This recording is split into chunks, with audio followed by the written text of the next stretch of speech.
Hello. What's up? I didn't go, hello. It's day 150 something again, and day 108 in Liberia. Yeah. So pretty much 4 months we've been here now. We can just say 4 months now because it's true. Has a nice ring to it. Yeah.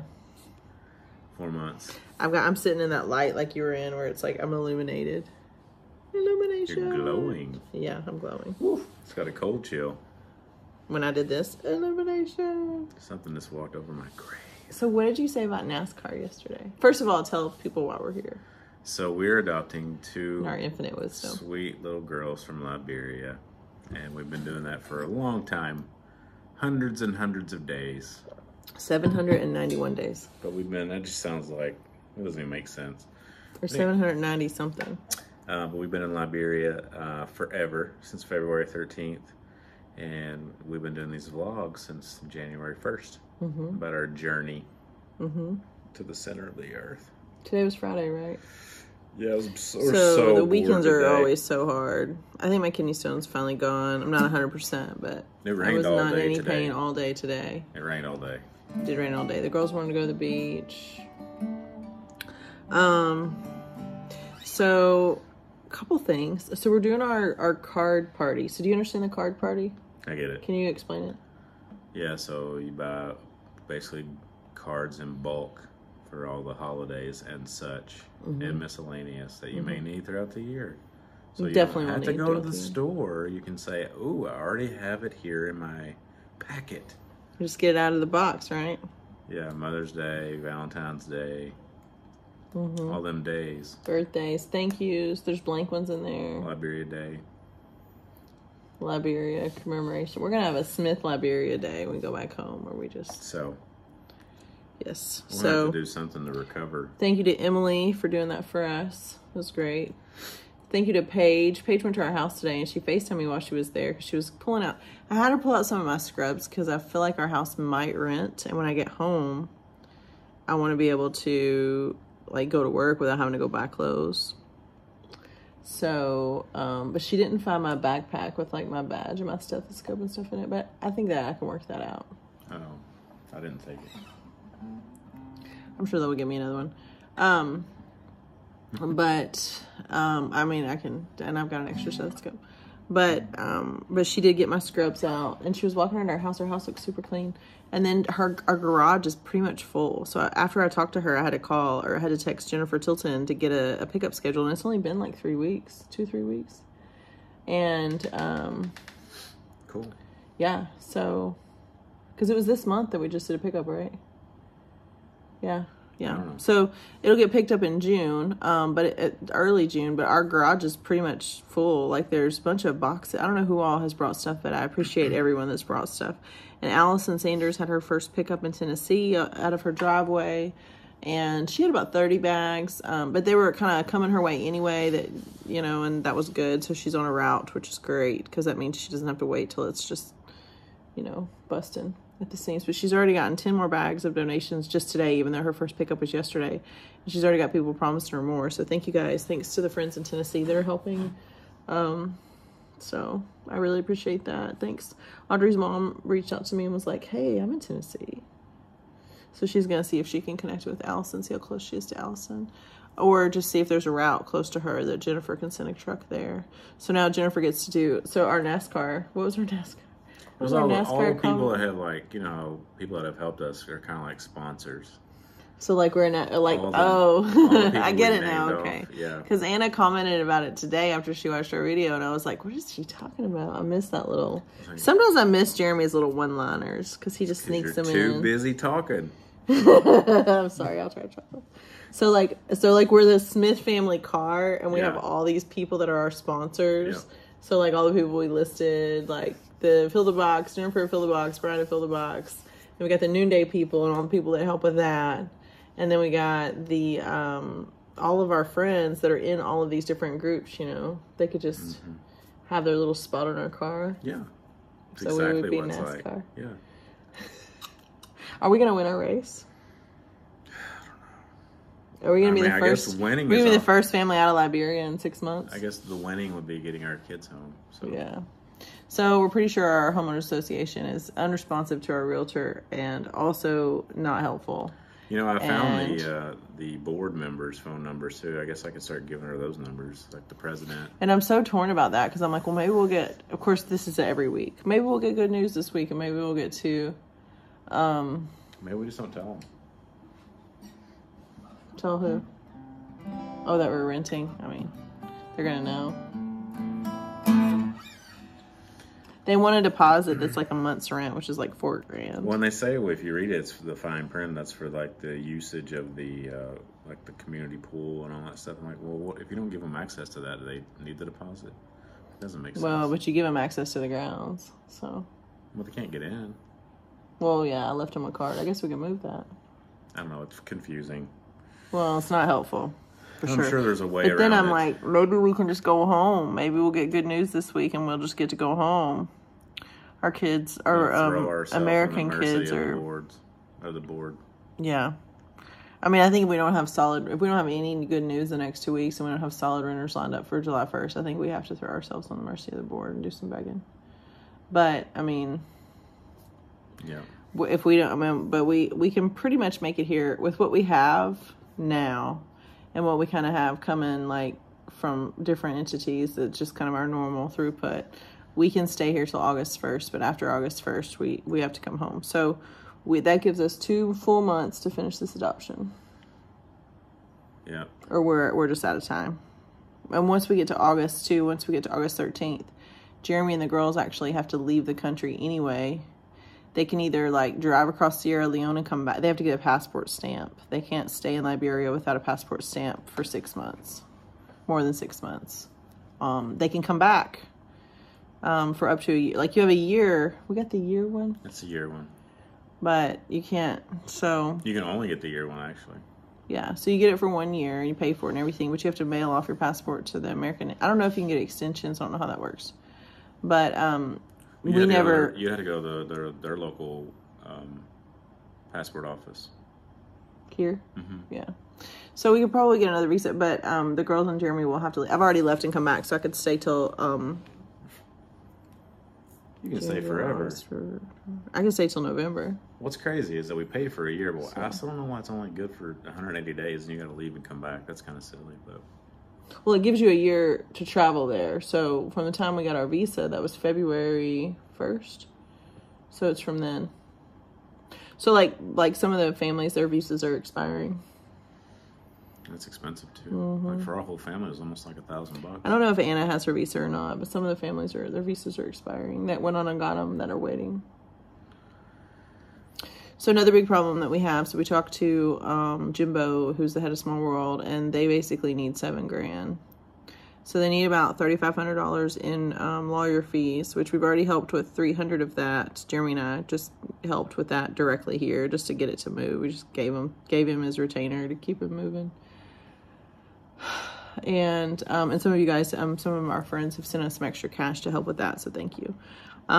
We do think that these are the event. Like there was something to happen with Albert's car, and he needed to get it fixed. And he could submit invoices all day long to Small World agency in the United States, but if they don't have it, they don't have it. So we gave him some money too to just keep the car going the right direction, like the minimum that he could get done. Because he needs his car gets a lot of hits, but he needs brake pads, rotor, he needs all the brake stuff. He needs spark plugs, and he needed several things. Oil change is pretty typical. Some suspension work, but it was really expensive. Yeah, some stuff. And the thing is that here a car is you need a Yukon that's like a 4x4 that's indestructible and fairly new. Because you have to fix stuff like crazy. Like the Armada that we're in, we were here for about a month, about 6 weeks before the brake pad. Because Emmanuel was like, you're going to have to fix the brakes, bro, because this isn't safe to drive anymore. He told Nelson that, because Nelson is just like, let's see how far we can go. Mm-hmm. But you use the brakes so much. You don't really, there's no interstate miles. It's all city hard traffic. So anyways, we helped Albert with that, because and he's been riding around on a motorcycle, taking a taxi like they do motorcycles or KK. So he's been traveling like that because he just we also found trying to take care of his another car. Mechanic to get another quote. Yeah, we got Nelson's guy. He's called Old Man. That's his Old man mechanic. And I'm like, I love that. Well, and hopefully it gives a better deal than the other place. Nelson said the Nissans, too, are a little bit more expensive to get the parts because he has an Armada, but, I mean, Albert has a Pathfinder, so it's a good car. And they could be, like, over-quoting him, too, just because it looks like a nice car, but he just doesn't have it. So, like, they're, you know, the nannies are on reduced salaries right now. The caregivers, security guards on a reduced salary. Like, they're on bare minimum, bare bones, so. If you want to give directly to our adoption agency, you can, smallworldadoption.com. They take like if you give online, they take like a 2% PayPal fee away. If you do like a check, like through your bank, like if you just do like you would do a payment to your, just so it gets mailed there, there's no fees. There's no 2% that comes out because it's just a direct check. And then of course they have to take it to the bank and cash it. They bank with First Horizon as well, I think we noticed. But so $3,500 in lawyer fees. So take off the $300, so $3,200. So we're looking at $6,700, and then probably $1,000 worth of car work that needs to be done. And then the other is just, I mean, I think the one thing that they prioritize is the first thing they do is buy food for the kids. So that's what they do. And then after that, it's just it's a mess. We messaged tonight the news to all of our friends. And all the waiting families know about the shortfall. So if you're watching this and you know a waiting family or grandparents, parents, or whatever, however you want to do it, if you want to help. And there's a lot of people that are doing fundraisers. You know, I talked to my friend Paige, and Paige is like, I don't have any money to give you, but what else can I do? And, you know, Paige is like, you know, and Paige is that her and her husband, a young family, they have young kids. They're trying to make it in Cape Coral, Florida, which is already hard. And already working in like multiple jobs and doing multiple things for themselves. But even though she doesn't have like $1,000 to give me, she was at my house today, like, okay, what do you need here? What do you need there? But she's also collecting the textiles for me too. And when we're getting about $1,000 a month from the fact that Paige just kept that going, and Tia and Paul have kept it going, and other neighbors just keep helping. And then, of course, the Fill the Box partners. If you guys just want to do a textile drive, if you're in the South, most people we're talking to are probably in the Southeast. You may not be in the Southeast, but as long as you're like Kentucky or South, we can figure something out. Even if you're not in Kentucky or South, like you're not in the Southeast at all, you can do funds to orgs where you collect shoes, and you can do that as a fundraiser for Small World, for our adoption, or for Small World. However you want to do it. If you want to sponsor your family specifically, we have 2 families that are stuck in immigration that that have to pay probably 20 or 30 grand in lawyer fees to get their kids out of Liberia, which is going to involve lawsuits and all kinds of stuff. We're not there yet. We could get there. When we get there, we'll still be at 0. So, I mean, we've kind of gotten to the point where we're breaking even. So, like, we can make it till August 1st, but if no one wants to rent our castle in the sky. Well, that's the thing too. Like, we get to August 1st, and what if we actually get to start? We'll have to. I mean, we'll have to split up. One of us will have to go home. One of us will have to stay. I mean, that's just madness. So, but that's even harder to think about. Like, I mean, either of us trying to, like, Jeremy was here for a week by himself with our other kids. Even with, he had Emmanuel at his beck and call. He had a car. Like, Emmanuel's our driver. He had a car. You know, car anywhere. He's got Nelson to help him out. He's got all these people to help him out. The Bruce family was here with him, like, so they were in country, so there were 2 families here. So, like, Jeremy and Sam went to a meeting with one of the government officials to try to, I don't know, some contact they're meeting with, lawyer or whatever. And so Carrie was able to watch all the kids, which is 6 kids. So there's even him but even then it was really hard for him to just feed. I mean, it's emotionally draining to be here. We've reached a point of like stalemate depression where, like, today, my most exciting thing was doing laundry.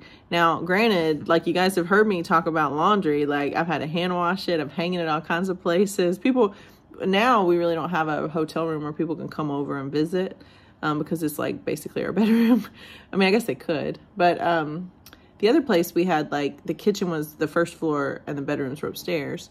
And it was just, like, this skinny little stack of, like, just a skinny little long room. But it had a couch so you can sit down, and, you know, there was different. But now we don't really have that. So you can't, like, have people. Anyways, just long story short, once we hit August 1st, we're kind of, if we have custody of our kids and we can't immigrate them yet, then one of us will have to go home with the American kids and go and work. And then it'll be kind of tricky which one of us does that because Jeremy doesn't have a full-time job right now.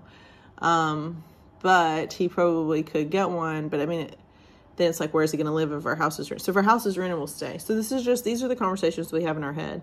But today I walked around the corner, outside around the corner, like, it's just like one building over, really. But it's like this tiny little room, like a shack. But it's brick blocks, like concrete walls. And the floor is not sandy because everybody takes their shoes off before they go in. I met Beatrice. She gave me the laundry key. And it's like it's a padlock. Like, it's like a hook and lock. It's not like a door lock. It's like a hook. And and I got a little key that goes to the bottom. It's like a master lock. And so I've got that. So yeah, we've been here so long that we befriended the owner. He gave us access. He felt so bad for us, to the laundry room. He's like, because the other place had a washing machine that we couldn't use for the first 6 weeks that we were here. Finally, we convinced him to like plug it up the rest of the way, and they're like, "Oh, it works." And I was trying to explain to one of the managers, I'm like, "This is like one of the main reasons that several of my friends stayed at K&Z or at AMC View instead of here is this washing machine, because we're just not used to hand washing our clothes." And so we got that running, but we couldn't dry it. So that's what was funny is when we were drying our clothes, drying our clothes, they're like, our underwear is like hanging behind the couch. Like this wood, it was like 2 day beds that make a sectional couch kind of, but it was wooden on the back. So we could hang our underwear there. And I was just always so embarrassed when people come over, but then I'm like, you see my drawers. Yeah. So today I got to use the dryer. So I did 3 loads. I did 2 loads, and it was like this washer that's like normal capacity, like for a family. Like the other one, like you can fit like 20 pieces in there, maybe, including underwear. Yeah. Probably not even that many. But this one, so I got all of our clothes done in 2 loads.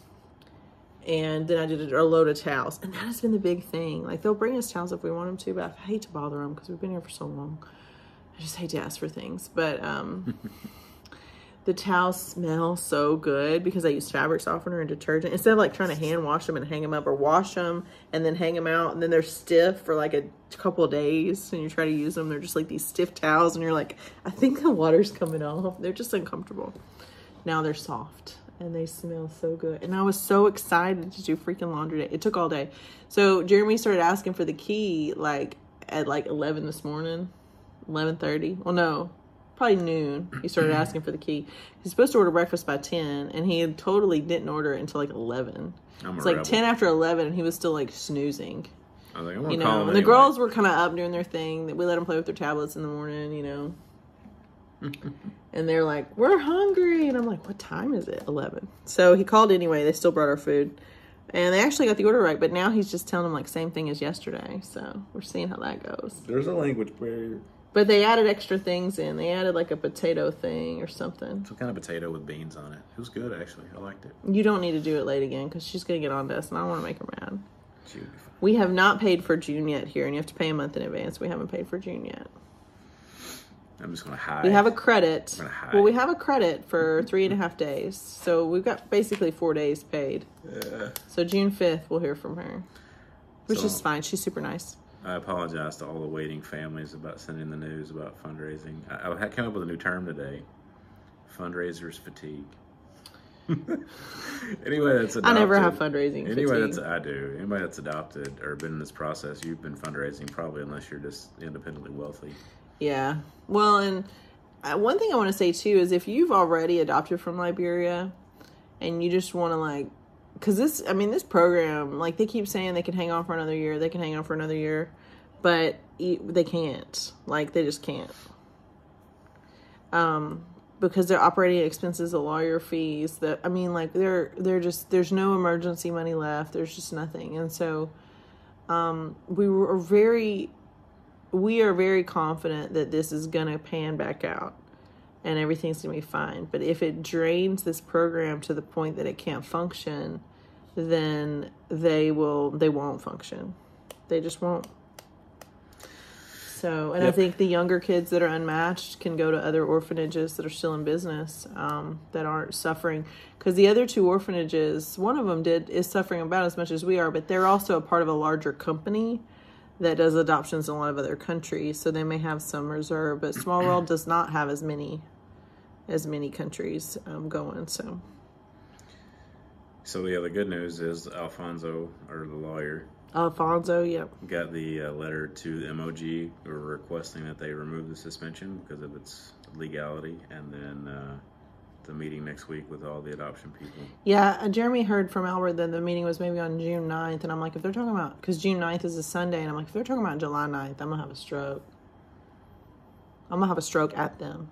Yeah, well, I should ask for clarification. I think it's next week. June 7th was the other. We initially heard June 7th, and I'd asked Jeremy. I'm like, I think we should ask if, and I know they'll say no, but I think that we should find a way to professionally ask to attend the meeting. Either Jeremy or myself attend the meeting to represent the parents' interests, because I think the parents are an unseen party, and even though our agency tries their best to represent our interests, and our orphanage director tries their best to represent our interest, and our lawyer is trying our best to represent our interest, no one can speak for their children like I can, for my children the way I can.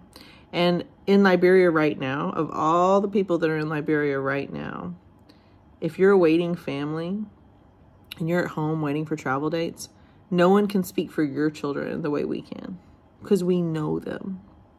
And so I know that they'll turn us down, but I do want to say to them, I do want to find a way to professionally ask to attend the meeting, even if I'm not allowed to talk, just to sit there, because I need them to see me. I need them to see the parents, because they don't see us. In this whole process, the first time they've ever seen parents, to my knowledge, other than, I mean, we've heard about parents having to go to the MOG and ask for documents in the past. Like Sherry Wilson told us that. There's a lot of families doing that. But in terms of seeing an intact family after their adoption leaving the country, I think Hannah Davenport and her parents, Michelle and Dixon, were gracious enough to do that. I can see at this point how I'm not going to want to see them, talk to them, or do anything with them. I can totally see that I am mad. And I know that the Davenports were frustrated as well when they left, but they were gracious enough to do that. And I think that connection of seeing that child, Hannah Davenport, with her American family, her adoption's done, her visa's stamped, she's ready to go. That experience, I think, changed a lot of things about their hearts towards us. I think that there are people within the Ministry of Gender itself that have animosity towards our agency. I hope that they prove me wrong, but they do have the power to lift this suspension. Legally, it started with them, and legally it can end with them. They don't have to wait for the police. They don't have to wait for the Minister of Justice. They don't have to do any of that. This is their suspension, and they can lift it whenever they want to. And that's been the truth since the beginning. Now, we've heard rumors about U.S. Embassy pressure and blah, blah, blah. At the end of the day, I hope that Jeremy and I get it. And I think we've been there enough that they do see us in a way, but I think that that meeting would have a different tone if there's a parent in the room. Yeah, and it's probably better Jeremy than me, because my face is going to be like this. All the people that I've met, I've probably shown the picture of our Liberian daughters. I have one of my favorites. And I've probably shown it to 50 people. Every person I've spoken to about our kids, I show them a picture, and I show them the day counter of how many days all this crap is, all the stuff that's happened. The milestones, how long we've been here, how long they've been in the home, how long we've been matched with them, how long the dossier has been sitting with the MOG. So... And their nutrition, like their bodies. I mean, they're surviving in the orphanage. They have enough to eat. They have everything they could possibly need for an orphanage. But they're skin and bones. They're not, I mean, like developmentally, like, I mean, one of them I feel like is in the realm, but like we have an 8-year-old, and like we have our American-born 8-year-old, and there's a huge difference in development, and especially the 6-year-old, like she's got a lot of catching up to do, and that needs to start now. And the longer you leave them in institutionalized care, the harder that is for them to overcome, if ever. So do you think if I get to go to the meeting, you think it'd be too much if I had a T-shirt with their picture on it? We don't have our cricket here, although I like where your head's at. I think a letter from them to the MOG stating that they wanna go home, I think would be helpful. Yeah. I thought about letting the older children in the orphanage that are waiting write a letter to the MOG, but I don't know. I do appreciate the Davenports being gracious at my request to swing by there on the way out. Yeah, that was a great idea. So August 1st. So if you pray, this is the time. I listen to our kids say their prayers at night about wanting our sisters to come home on this trip, and they say it every single time. It's habit for them now. They've been saying it for 2 years. I want our sisters to come home. Please bring our sisters home. I wonder about my children's doubt in God at this point, my American children. They prayed the same prayer for 2 years. I wonder that. Me too. And we kind of thought we always thought, we've heard other Americans come, and the presence of an American in country usually pushes the process along. And we were hopeful that would help answer prayers for our children as well as ourselves, but we haven't seen that. So, okay, so this next part, if you've got kids, some of you guys, like if your kids are watching this, the next part may not be quite as appropriate for them. You're like, what are we going to do? Just because it's kind of weird. So I'll give you a second to like pause so that your kids don't hear this part. And it may not be that bad because I don't know, but I probably would. So crime in Liberia. So I follow this news outlet that seems to be fairly unbiased. They talk about all the different political parties, and it's a journalist. It's kind of the same guy. You hear the same guy, but there's more than one. But I've heard the same guy a lot. Seems to be a good reporter. And they were in this county today, not even a far outlying county, and they found a dead body. Just a young person. Yeah, probably like 25. Yeah. A young man. Fairly fit, like you could see, but he's like literally laying on the ground, like face up, and he's undressed from the waist, and he has like boxers on, but his jeans are pulled off his down to his like thighs. His boxers are still on. He doesn't have any shoes on, but they are, so as a plea to get the Liberian police, the Liberian National Police, he streamed this live feed of him reporting at the scene. No one could identify the man. No one knew who he was. There were sticks laying on the ground, so a lot of the bystanders said it was probably like a mob justice thing. There was one person that commented maybe he was a motorcyclist that got his motorcycle stolen. But there was no identification on him anywhere. There has been, in the last week, there's a repatriation and resettlement committee where there was a bunch of Liberian refugees in Ghana that they relocated back to Liberia. 115 parentless children accompanied that. And how many pregnant women? There was like several pregnant women. 300 people altogether were relocated back here.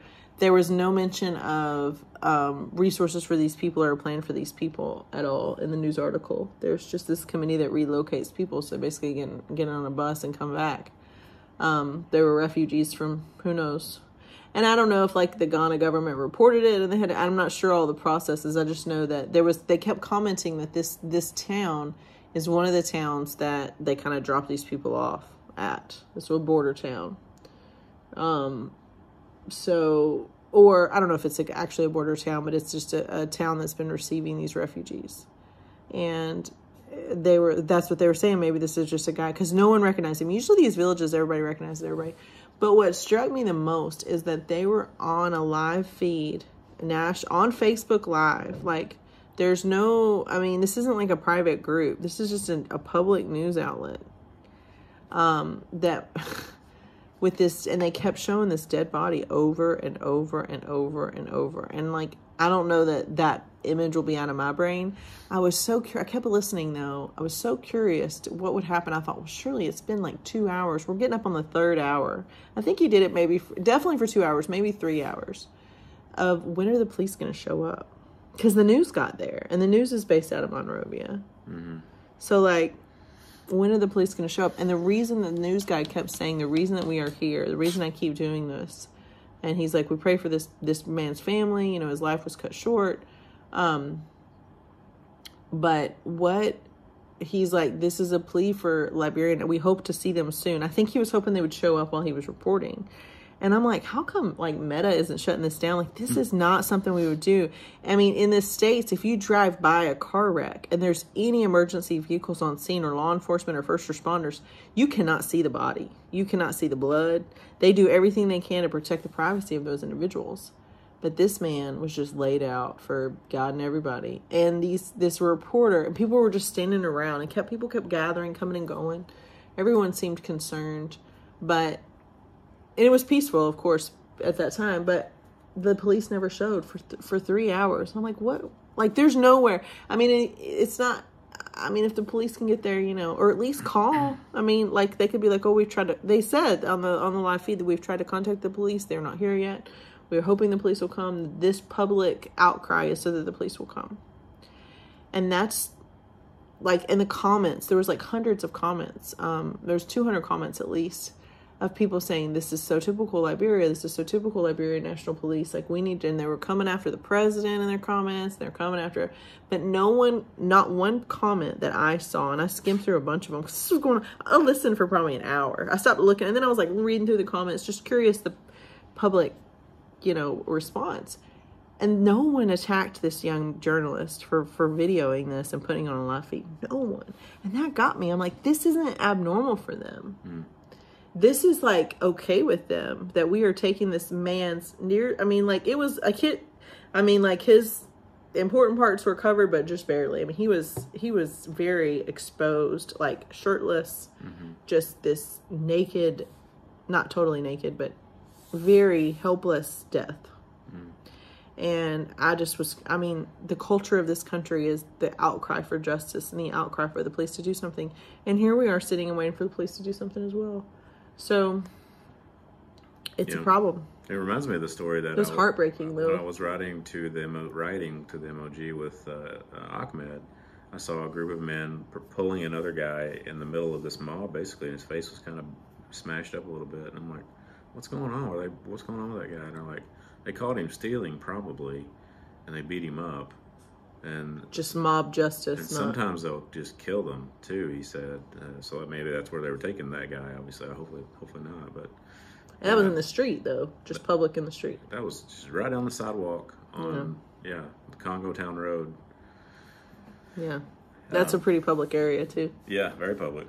It was early in the morning too, so everybody was going to work, coming and going, and.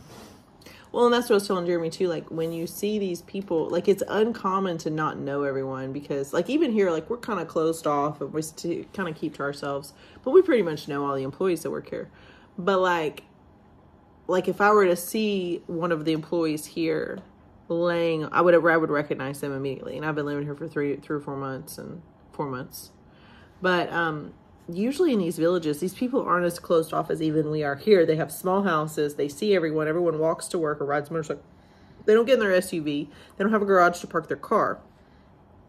So this is one of those things that, like, your neighbors. You know everyone in your village. And people don't move away, really. It's like the Cheers song. Everybody pretty much knows everyone. Especially if you depending on, like, people just don't move. So that's why they were speculating on this guy may have been one of the refugees. It's possible that they killed him somewhere else and dumped his body there, but it was so depressing. And the lack of authority intervention really, really broke my heart. These people are on the news, on Facebook Live, begging for the police to intervene and at least remove the body, try to do an investigation and figure out what happened to this young man. I don't know. He may have been a terrible guy. I don't know. But no one there knew him. So he died alone on a dirt road in Liberia.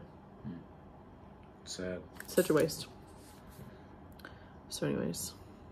Yes. So yeah. So I didn't know if you guys wanted your kids to hear about dead bodies. Alfonso did check in with us this morning. He was leaving town but coming back on Sunday. So we hope we'll go visit the orphanage on Monday. So if you want me to show, some of you guys that are sending pictures and videos for your kids, you need to do that like this weekend because it takes me forever to download it. It's true. So just don't, because like I'll get these videos and it's not like I can just download it really quickly and we leave it at 2:00 here, which is 9 or 10 a.m. where you guys are. So like Sunday, if you want me to show your kids videos or pictures of your family or what you're doing, as like a telegram, a video telegram to them. I'm happy to do that to those that we have permission to do that with. But you need to do that before Monday. It needs to be Sunday.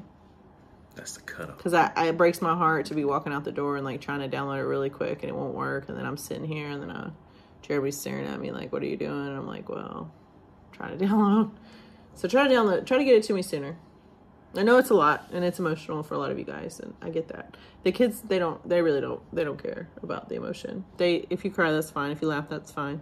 if you just show them what you're having for breakfast or lunch, that's all they want. They just, anything to get, it's like mail call day when you're at church camp or something. It's just so exciting to get something.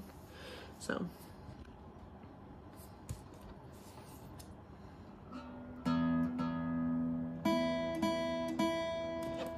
And that is all. That was beautiful. All we have. Bravo.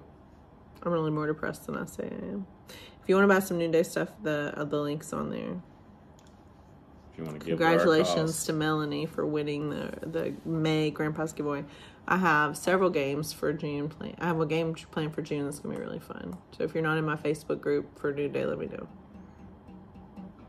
Yes. Do you have anything else? I'm good. You know, you're always so depressed before the videos, but you always look so cheered up after. Like when I told Jeremy, like, you want to do a quick video? He's like, oh. But then look at him. I have video fatigue. Look at him. We'll get you some rum. It'll be fun. Yeah, fundraising fatigue. Fundraisers fatigue. So if you want to do textiles for fundraising, you want to do Noonday for fun. If you want to do, so here's the thing too. So this is just the last thing I'll say about, I'll try not to beat the Noonday thing too much. But if you want to gather some of your friends online for Facebook, or if you're in Cape Coral and you want to do it at your house, Paige has all my stuff. She went and got all the Noonday stuff today. You can do a Noonday show, so you be the hostess, you get all the host rewards and everything, but you can gather your friends to do like a shopping group for Noonday, and they can buy some Noonday stuff, which helps to developing countries just like Liberia, all over the world where these people live. There's so many countries that are in need of this fair trade market. They hand make their products, good quality stuff. And let me know, and we can do that. And then the commissions I can use to either help with our adoption, or if you want to do it as a give back to our agency, I can do that too. We can just donate directly to the agency for the needs that they have, or we can hand it to our orphanage director when we see him. Hello, bro. He's probably ready to just be friends with us and tired of being like, we're adopting him. I swear, it just feels like we have our Liberian. Our grown-up children were helping. But then God bless Nelson, he's helping us now. He's giving us a break on the paying rental for the car, and there's was some hefty tire replacement he didn't hit us up for. So yes, thank you to my kidney stones for going away. We had a lot of good people here. Yeah, a lot of good people here. Chugga chugga. That's all I got. All right, bye. Bye.